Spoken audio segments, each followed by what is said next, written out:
KBS 12월 소식입니다.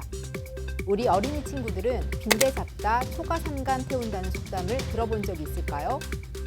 속담에서나 들어본 빈대가 24년 파리 올림픽에도 영향을 미칠 수 있다고 하는데 오늘은 빈대에 대해 알아보는 시간을 가져보도록 하겠습니다.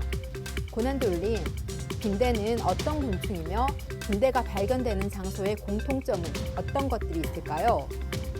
우리나라에서 많이 발견되는 빈대는 사람의 피를 빨아먹는 빈대과 곤충 중에 하나입니다. 빈대는 주로 23도에서 28도의 온도에서 살지요. 그래서 사람들이 많이 있으면서 따뜻한 공간이 찜질방, 기숙사, 고시원에서 많이 발견된다고 합니다. 침대 매트리스 구석이나 벽지 틈과 같은 어둡고 좁은 공간에 숨어 있다가 밤이 오면 사람에게 다가와 피를 빨아먹습니다. 빈대는 1970년대 우리나라에서 박멸되었던 곤충이라고 하던데 박멸된 원인은 무엇이 있을까요? 을지대학교 보건환경안전학과 양영철 교수에 따르면 여러 이유가 있지만 아마도 농약으로 사용하던 DDT를 빈대 살충제로 사용했기 때문일 것이라고 말했습니다. 빈대가 박멸되었다가 다시 발견된 이유도 있을 것 같은데 그 이유는 무엇인가요? 빈대가 다시 우리나라에서 발견된 것은 2007년이었는데 미국에서 서울로 이사한 사람이 빈대에 물린 증상을 호소한 것이 확인되었다고 합니다. 그 전까지 서울에서는 빈대 발생 보고가 없었기 때문에 해외에서 빈대가 유입된 것으로 추정하고 있지요.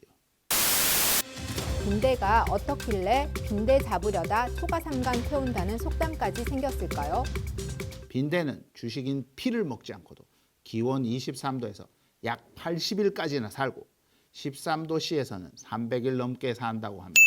그래서 가방 등 밀폐된 공간 안에 오래 갇혀 있어도 굶어 죽지 않아서 직접 죽여 처리해야 되기 때문이 아닐까 싶습니다.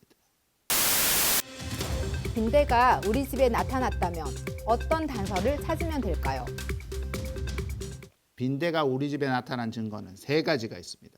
빈대를 직접 발견했거나 배설물을 발견했거나 빈대한테 물렸을 경우입니다. 빈대의 크기는 5mm 정도로 눈에 보이지만 꼭꼭 숨어 있어서 발견이 쉽지가 않습니다. 대신 빈대는 피를 소화한 뒤 거무디티한 배설물을 남깁니다. 침대 모서리나 바느질 솔기가 있는 곳에 얼룩이 있는지 잘 살펴보시기 바랍니다. 빈대가 나타나는 일이 생기면 안 되겠지만 만약에 빈대가 나타났다면 어떻게 제거해야 할까요? 빈대는 50도씨 이상의 열을 30분 넘게 가해 죽일 수가 있습니다.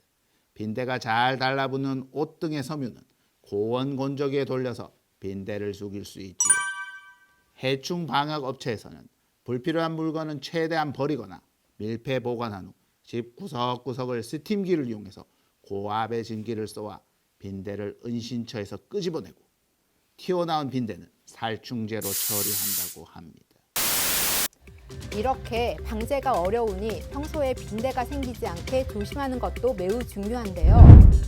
여행을 다녀오면 여행지에 가지고 갔던 모든 옷들을 건조기로 30분 이상 고온 건조를 시키는 것이 최선의 예방 방법이라는 것을 알려드리고 빈대와의 동거를 하지 않기를 바라면서 얼마 남지 않은 23년도 건강하고 행복하게 보내시기를 바라겠습니다.